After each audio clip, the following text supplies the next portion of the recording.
আমি একটা মুক্তিযোদ্ধা পরিবারের সন্তান, আপনার কোনো অধিকার নেই আমাকে রাজাকারের সন্তান বলার। ধৈর্যেরও একটি সীমা থাকে, তারই প্রমাণ দিলেন এবার সেই উপস্থাপিকা। হ্যাঁ ভিউয়ার্স, ভাইরাল হওয়া সেই টক শোর উপস্থাপিকার সঙ্গে ঘটে যাওয়া পেছনের গল্প এবার প্রকাশ্যে এসেছে।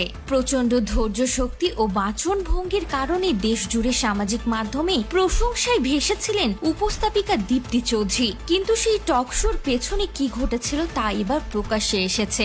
ধৈর্য শেষ হয়ে গেলে যে কি ঘটতে পারে তাই এবার দেখা গেল। আমি একটা মুক্তিযোদ্ধা পরিবারের সন্তান। ভিডিওতে দেখা যায় সেই উপস্থাপিকাকে রাজাকারের সন্তান বলা হয়। এক পর্যায়ে মেজাজ হারিয়ে তিনি বলেন, আমি মুক্তিযোদ্ধার সন্তান, আপনি কিভাবে আমাকে রাজাকারের সন্তান বলতে পারেন? এভাবেই জোর গলায় প্রতিবাদ করতে দেখা যায় সেই উপস্থাপিকাকে। আপনার কোনো অধিকার নেই আমাকে রাজাকারের বাচ্চা বলার।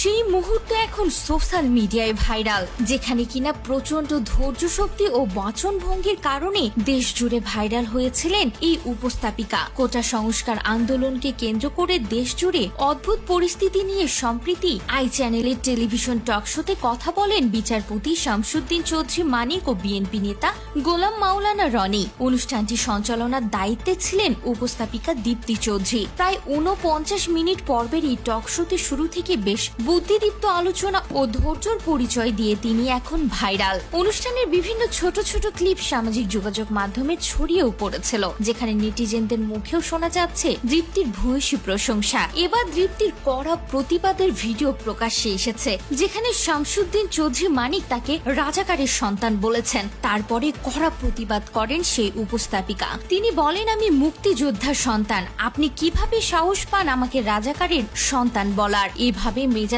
হারিয়ে কড়া প্রতিবাদ করলেন উপস্থাপিকা। ধৈর্য হারিয়ে গেলে যে কি ঘটতে পারে তারই প্রমাণ করলেন সেই উপস্থাপিকা।